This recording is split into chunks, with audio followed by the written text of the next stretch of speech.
তো প্রেসিডেন্ট শাহাবুদ্দিন চুপ্পু সম্প্রতি কালের কণ্ঠকে একটি দীর্ঘ সাক্ষাৎকার দিয়েছেন, যা নিয়ে ব্যাপক তর্ক-বিতর্ক শুরু হয়েছে। তো তিনি বলেন আ যে অন্তর্বর্তী সরকার বঙ্গভবনকে একটা কারা প্রকোষ্ঠ বানিয়েছিল ২০২৪ সালে। তিনি বলছেন যে তার হাত ধরেই নাকি ইউনূস ক্ষমতায় এসেছিল। কিন্তু পরে ইউনূস নাকি প্রেসিডেন্টের মর্যাদাকে ভুলুণ্ঠিত করেছে। বিদেশের মিশনগুলো থেকে তার ছবি নামিয়ে নিয়েছে, তার একাধিক বিদেশ সফর স্থগিত করেছে। আম দেশে তার প্রেসিডেন্ট শাহাবুদ্দিন চুপ্পুর নানা ধরনের রাষ্ট্রীয় অনুষ্ঠানে যে অংশগ্রহণ করার কথা সেগুলোকেও নাকি ইউনূস নিষিদ্ধ করেছিলেন। এমনকি তাকে ঈদের জামাতেও অংশগ্রহণ করতে দেয়নি ইউনূস।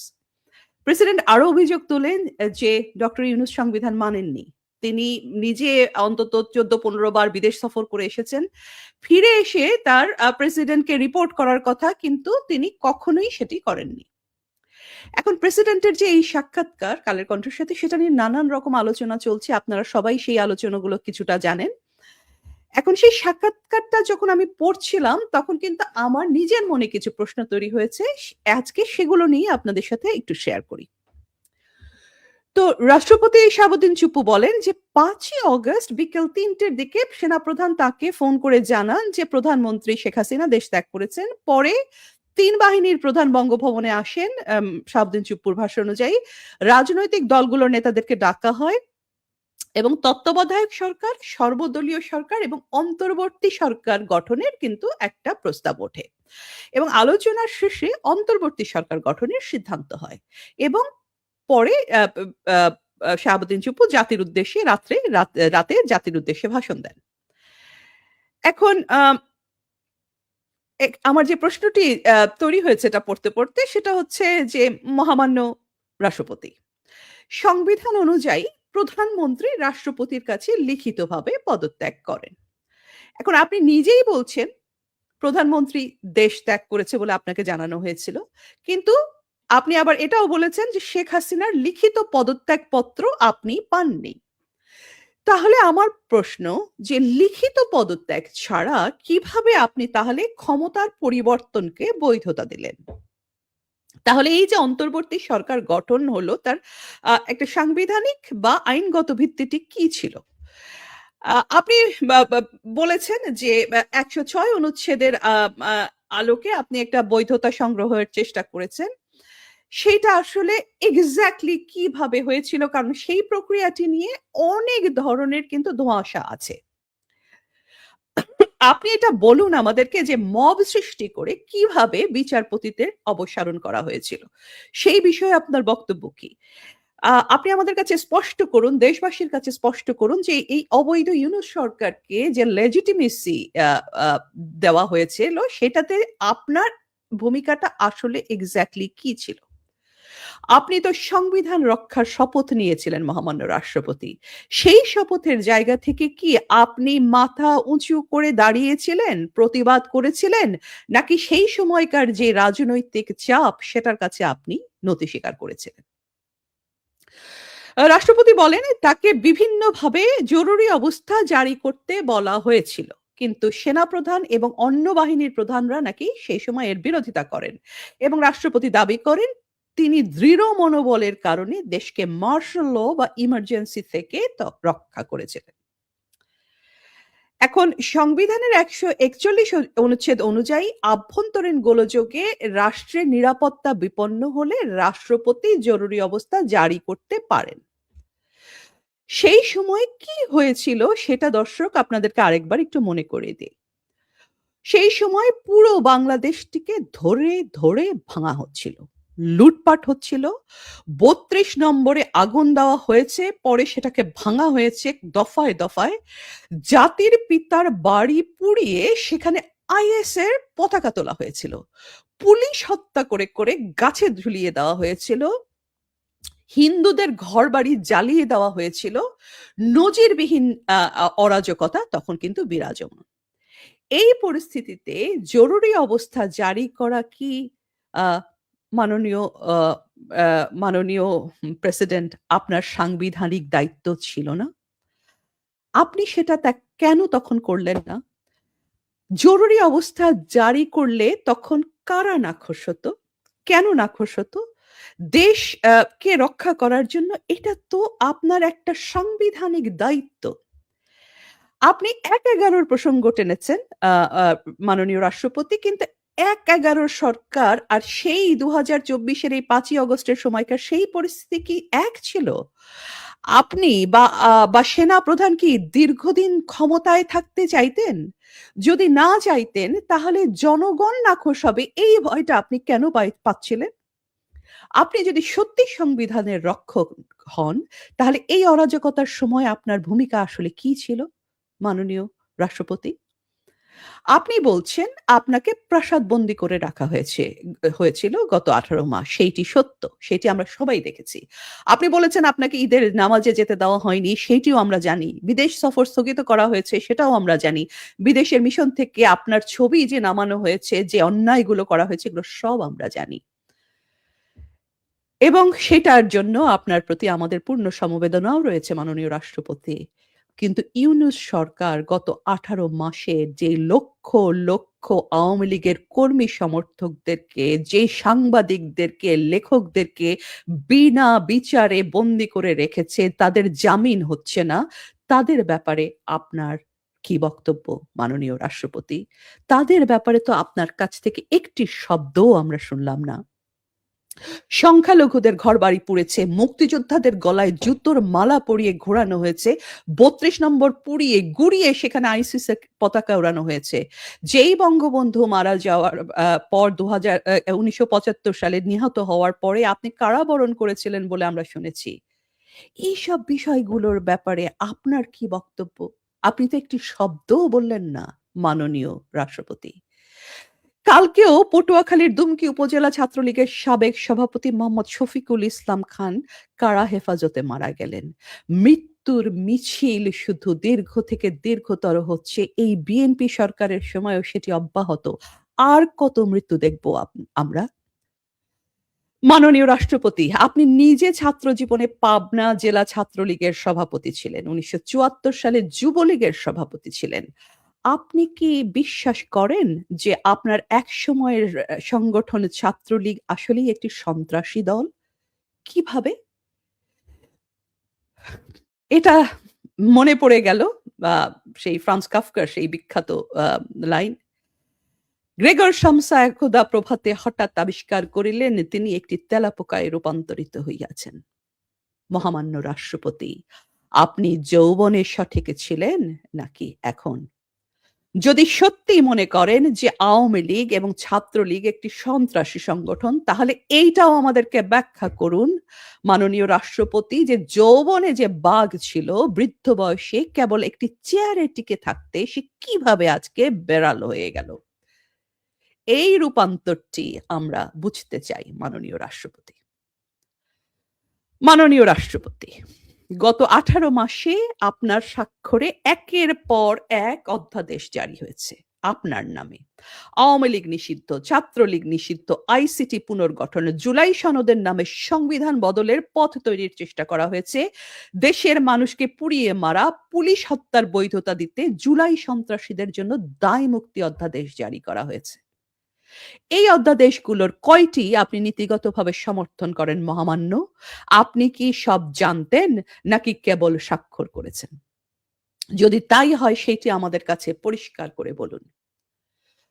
মব সন্ত্রাস প্রসঙ্গে আপনাকে প্রশ্ন করা হয়েছিল যে মব সন্ত্রাস বিষয়ে আপনি কি কারো সঙ্গে কথা বলেছেন? রাষ্ট্রপতি বলেন, আমি দেখলাম কিছু করে তো লাভ হবে না। অসহায় ছিলাম। বলতে গেলে হয়তো বুমেরাং হয়ে যেতে পারত। মহামান্য, আপনি প্রেসিডেন্ট। আপনি বলছেন আপনি অসহায় ছিলেন? রাষ্ট্রপতি অসহায় হলে তো রাষ্ট্র অসহায় হয়। আর এখন কি মব কালচার সত্যিই বন্ধ হয়েছে? আমরা যেটা দেখলাম, বাংলাদেশ ব্যাংকে নজিরবিহীন বিশৃঙ্খলা, বিক্ষোভ ও মবের মুখে বিদায় নিলেন governor doctor Ahsan H Mansur. এখন ইতিহাসের বিচার কি কঠিন বিচার দেখুন দর্শক।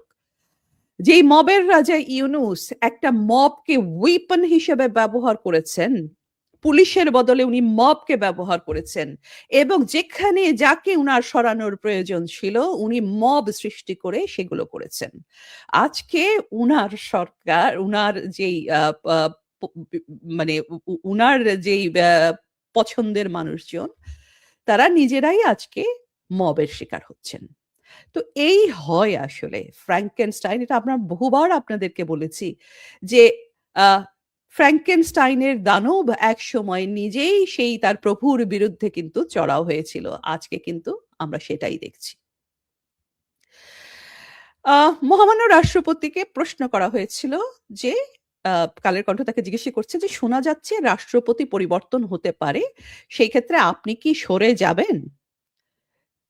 তো রাষ্ট্রপতি তার উত্তরে বলেন তিনি সাংবিধানিকভাবে ৫ বছরের জন্য নির্বাচিত। তার মেয়াদ ২০২৮ সাল পর্যন্ত। তবে যদি নতুন সরকার মানে বিএনপি সরকার মনে করেন যে তিনি না থাকাই ভালো, তাহলে নাকি তিনি সম্মানজনকভাবে সরে যাবেন। অর্থাৎ আমি থাকবো যদি তারা চায়। আহা! শেক্সপিয়ারের ম্যাকবেথ নাটকের সেই অমর পংক্তি মনে পড়ে গেল। Stars, hide your fires. Let not light see my black and deep desires. The eye wink at the hand, yet let that be which the eyes fears when it is done to see. এখানেই আপনার মনোবাঞ্ছা স্পষ্ট, জনাব রাষ্ট্রপতি। আপনি বলছেন তারা মানে বিএনপি চাইলে আমি থাকবো। তাহলে কি আপনার থাকার নৈতিক ভিত্তি আসলে সংবিধান নয়, বরং ক্ষমতাসীনদের রাজনৈতিক অনুমোদন? আপনি কি থাকতে চান? নাকি থাকতে চান তখনই যখন ক্ষমতাসীন দল আপনাকে রাখে? আপনার কাছে কোনটা বড়, মহামান্য রাষ্ট্রপতি? দেয়ালে ঝোলানো আপনার ছবি নাকি দেশের স্বার্থ? চেয়ার নাকি আত্মসম্মান বোধ? আপনি বলেছেন নির্বাচন নাকি ভালো হয়েছে, মানুষ নাকি মুক্তি চেয়েছিল। তাই জনাব রাষ্ট্রপতি, দেশের অর্ধেক মানুষকে তাদের ভোটাধিকার প্রয়োগ করতে না দিয়ে, দেশের সবচেয়ে বড় দলকে নির্বাচনে আসতে না দিয়ে যে পাতানো নির্বাচন, সেইটা কিভাবে ভালো নির্বাচন হয় জনাব রাষ্ট্রপতি?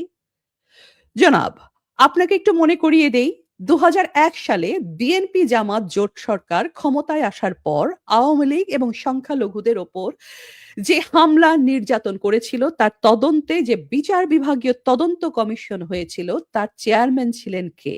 তার চেয়ারম্যান ছিলেন আপনি জনাব রাষ্ট্রপতি। আপনার সেই রিপোর্টের কথাটা, আপনার তৈরি সেই রিপোর্টের কথাটা কি আপনার মনে পড়ে? সেই রিপোর্টটি আজকে কই? এখন তো বিএনপি আবার ক্ষমতায়। তাদের সেই সময়কার ইতিহাস নিয়ে, নজিরবিহীন নির্যাতন নিয়ে আপনি কি কিছু বলবেন না? নাকি চুপ করে থেকে তাদেরই গুণগান গাইতে থাকবেন?